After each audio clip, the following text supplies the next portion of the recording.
আমাদের এই চ্যানেলে আপনাদের সকলকে স্বাগত জানাই। 17 জুন 2022 সালের থেকে শুরু হয়েছে। আপনারা অনেকেই জানেন, আমাদের পরপূজ্যপাদ অভিন দাদা ডেকেছিলেন এই কাজটার ব্যাপারে। দেওঘরে গেছিলাম আমরা 22 সালে। তখন আমাদের হাতে এক ফাইল দেওয়া হয়, সেই ফাইল নিয়ে এসে বাড়িতে কাজ করছি। প্রায় 1 বছর ধরে করেছি। বিভিন্ন ঠিকানা যেতে হয়, আপনারা জানেন অনেকেই। ঠিকানাগুলো খুঁজে পাওয়া মুশকিল হয়। তা সারা বছর ধরে কম বেশি কাজ করছি, আমরা করেছি, আগেও করছি, এখনো করেছি কম বেশি। তা মাঝে মাঝে দেখা যায় যে বাড়িগুলো খুঁজে পাওয়া যায় না, সমস্যা হয়।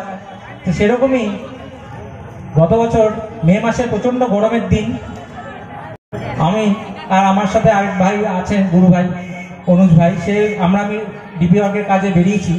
দুপুরবেলার দিকে বেরিয়েছি, 3টে সময়, প্রচণ্ড গরম, কিছুতেই বাড়িটা খুঁজে পাচ্ছি না। শেষে গিয়ে বিকাল হয়ে গেছে, তখন হতোদ্যম হয়ে বাড়ি চলে এসেছি এবং বলেছি যে কালকে আর বেরোতে পারবো না ভাই, শরীর আর দেবে না। কোথায় ঠিকানা পাচ্ছি না খুঁজে, হতাশ। এবং ভাবছি যে এইভাবে কাজ করে কি হবে, নিজের ভেতরে হতাশা। এইবার পরের দিন আবার সকাল হয়েছে যথারীতি, এবার নিজের ব্যক্তিগত কাজে বেরিয়েছি। তখন আমার গরম লাগছে না, পরিশ্রম লাগছে না, বেরিয়েছি যথারীতি। বেরিয়ে কাজ মিটিয়েছি, ফিরে আসছি। মাঝ রাস্তায় আমার সাইকেল দুভাগ হয়ে ভেঙে পড়ে গেল, মিডিলে, রাস্তার মাঝখানে। আমার বাড়ি নৈহাটি রোডের পাশে, দুপাশ দিয়ে অনবরত গাড়ি যাতায়াত।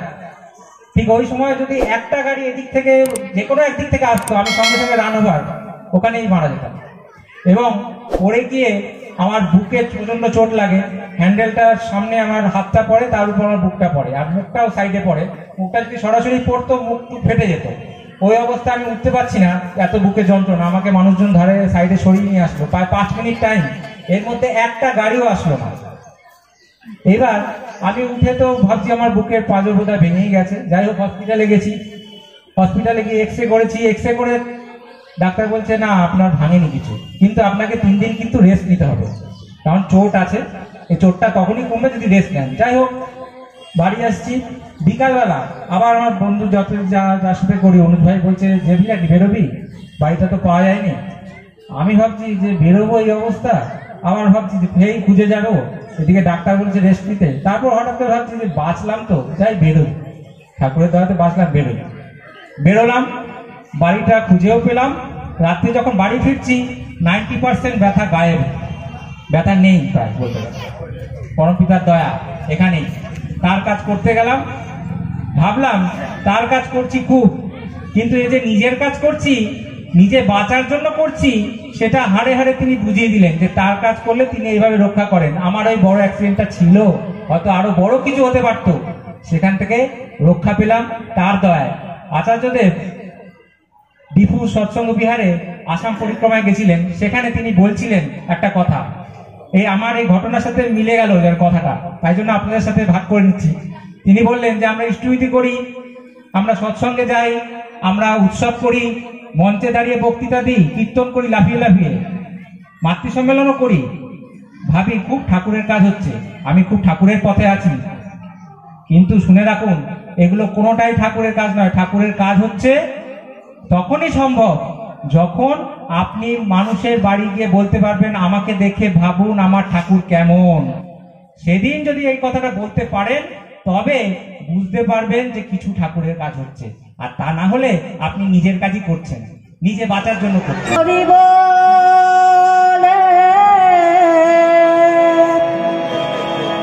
দুটি বাহু তুলে নাচে মনোমোহিনী নন্দ, নাচে রে নাচে মনোমোহিনী নন্দ, নাচে রে নাচে মনোমোহিনী নন্দ। হরি হরি বলে দুটি বাহু তুলে নাচে মনোমোহিনী নন্দ, নাচে রে নাচে মনোমোহিনী নন্দ, নাচে রে নাচে মনোমোহিনী ভগবান সঙ্গে নাচিতে তরঙ্গে, ভগবান সঙ্গে নাচিতে তরঙ্গে, নাচে জীবন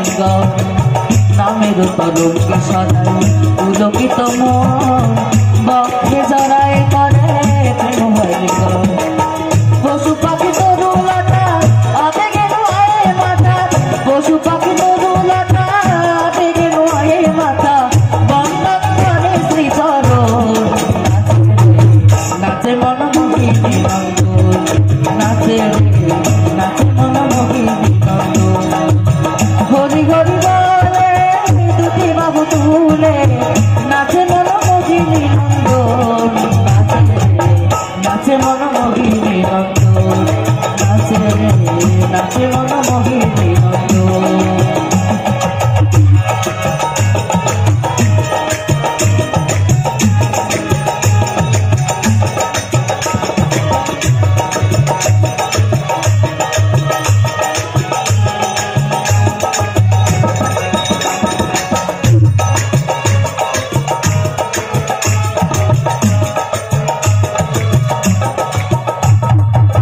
চমকি চমকি চলে অবনতি ভঙ্গে বিজলি চমকে যেন তার শ্রিয়ঙ্গে চমকি চমকি চলে অবনতি ভঙ্গে বিজলি চমকে যেন তার শ্রিয়ঙ্গে অপরূপ রূপ রাশি ভুবন ভুলানো আসি অপরূপ রূপ রাশি ভুবন ভুলানো আসি নররূপে নর নারায়ণ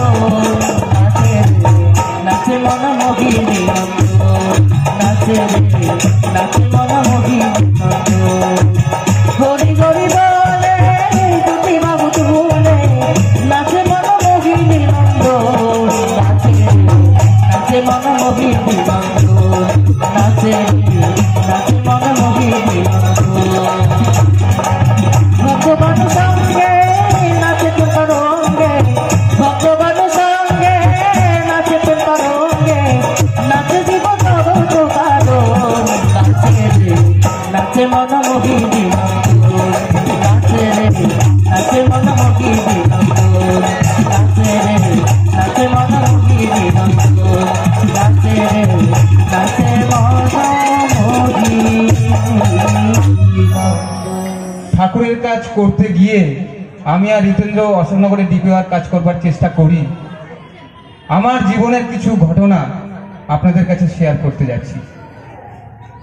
কিছুদিন আগে আমার একটা অপারেশন হয়, তখন ওয়েস্ট বেঙ্গলে বিভিন্ন ওয়েস্ট বেঙ্গল কেন সারা ইন্ডিয়া জুড়ে বিভিন্ন হসপিটালে উই ওয়ান্ট জাস্টিস হচ্ছে। আমি কল্যাণীতে প্রথম দেখাতে যাই, তো আমার আগে একটি ছেলে ডাক্তার দেখাতে গেছি, ওরও কিডনির প্রবলেম আমারও কিডনির প্রবলেম। প্রবলেমটা হচ্ছে এতই গুরুত্ব যে কিডনিতে জল স্টোর হয়ে যাচ্ছে। ওর গ্রেড 4 আমার গ্রেড 2। ওকে ডাক্তার দেখেই সঙ্গে সঙ্গে ভর্তি নিয়ে নিল, বলো কালকেই তোমার ওটি হবে। আমাকে বলল আপনার একটা সিটি স্ক্যান করতে হবে, তারপরে আপনার অপারেশন হবে। 40 দিন পর আমাকে ডেট দিল, তো ওকে তো ভর্তি নিয়ে নিল তার সেই দিন।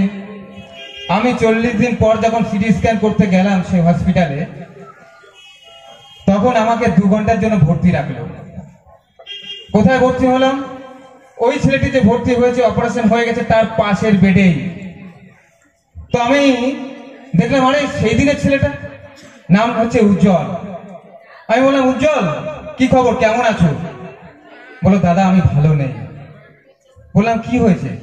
বলে দাদা দেখো আমার এখানে একটা ফুটো করে একটা পাইপ সেই ফুটোটার মধ্যে ঢুকিয়ে দিয়েছে, এখানে একটা ফুটো করা, সেখানেও একটা পাইপ ঢোকানো, দুটো কিডনিতে অপারেশন। বলো দাদা আমার ইউরিন বন্ধ হয়ে গেছে, আমি মনে হয় আর বাঁচবো না। পরশুদিন আমাকে পাইপটা খুলেছিল একটা পাইপ, তখন যন্ত্রণায় আমি ছটফট করছি, ডাক্তারকে বলছি ডাক্তারবাবু আমার যন্ত্রণা আর থাকতে পারছে না, আমি মনে হয় মরে যাব। তারপরের দিনে আবার পাইপটা লাগিয়ে দিয়ে ডাক্তার বলছে রেফার টু দিল্লি, আপনার ট্রিটমেন্ট এখানে হবে না, আপনি দিল্লি নিয়ে চলে যান আপনার ছেলেকে। তার বাবাকে বললো, তখন ছেলেটি বলছে দাদা তুমি কিন্তু এখানে ভর্তি হও না, তুমিও কিন্তু মরে যাবে, আমরা কাল সকাল ফ্লাইটে ব্যাঙ্গালোর চলে যাচ্ছি, তুমিও চলে যাও। দেখুন ওই ছেলেটার জন্য কিন্তু আমি ব্যাঙ্গালোরে গেলাম, ঠাকুর কিন্তু তার মধ্যে আমাকে স্মরণ করিয়ে দিলেন। ওর কথা শুনে ও আমার 12 দিন আগে ব্যাঙ্গালোরে গেল, অথচ ওর 12 দিন পর আমি ব্যাঙ্গালোরে গেলাম, ওর আগে আমার অপারেশন হলো। সেই অপারেশনটার নাম হচ্ছে রোবোটিক সার্জারি। কিভাবে হলো আগে? আমি যখন ব্যাঙ্গালোরে গেলাম, ডাক্তার আমাকে বলল, তোমার যে কেসটা হয়েছে এটা রোবট দিয়ে সার্জারি করতে হবে, এটা কিন্তু হাতে হবে না, কারণ হাতে করলে পরে এটা কিন্তু সাকসেসফুল হবে না। আমি তখন বললাম, ডাক্তারবাবু রোবট দিয়ে করতে গেলে কত টাকা খরচা? বললো 2.5 লাখ টাকা লাগবে। আমি বললাম, ডাক্তারবাবু 2.5 লাখ টাকা তো আমার কাছে নেই, অত টাকা তো আমি পারবো না দিতে। বললো, যে ম্যানেজমেন্টের লোক আছে তার সঙ্গে কথা বলুন। উনি বেরিয়ে গেলেন। তখন বাজে রাত 8টা।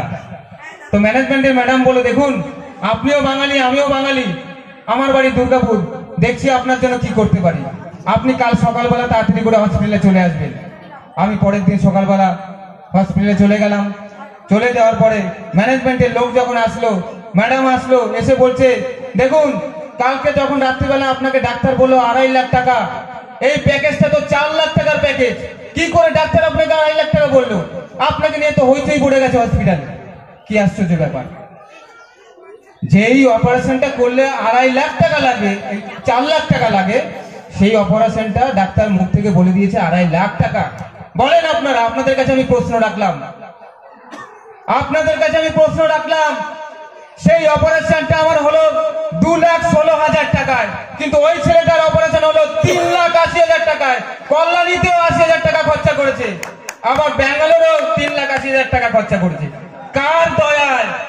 আপনাদের কাছে আমি প্রশ্ন রাখলাম, আপনারাই বলুন যে কার দয়ায় আমি ব্যাঙ্গালোরে ওই হসপিটাল আমাকে চেনে না আমি ওই হসপিটালকে চিনি, ওই ডাক্তার আমাকে চেনে না ওই ডাক্তারকে আমি চিনি। কি করে বললেন ওই ডাক্তারও আবার ওই রিসেপশনে এসে বলছে, এই পেশেন্টের কাছ থেকে বেশি নেওয়া যাবে না, আমি ওর সার্জারি করব। আমি যখন বলেছি 2.5 লাখ, যদি 2.5 লাখ লাগে আমি দেব, আর বাদ বাকি টাকা। এত বড় কথা! রিসেপশনের ম্যাডাম, দুর্গাপুরের থেকে সেই ম্যাডাম আমাকে বলছে, আমরা জীবনে কোনোদিন এত বছর চাকরি করছি হসপিটালে কোনো পেশেন্টের জন্য রিকোয়েস্ট করতে দেখিনি, তোমাকে দেখছি যে কিভাবে ডাক্তার রিকোয়েস্ট করছে আমাদের কাছে। তাহলে বলুন আপনার কার দয়া? ওই ঠাকুর বললেন, যজন যাজন ইষ্টবৃতি করলে কাটে মহাভীতি। ভীতি মানে হচ্ছে মৃত্যুর ভয়। এই মৃত্যুর ভয় থেকে তিনি আটকাতে পারে কেন? আমরা যদি তার সঙ্গে অমন করে যোগযুক্ত থাকতে পারি। এই যোগযুক্ত থাকাটাই কিন্তু আমাদের দরকার। জয় গুরু, আপনারা সবাই ভালো থাকবেন।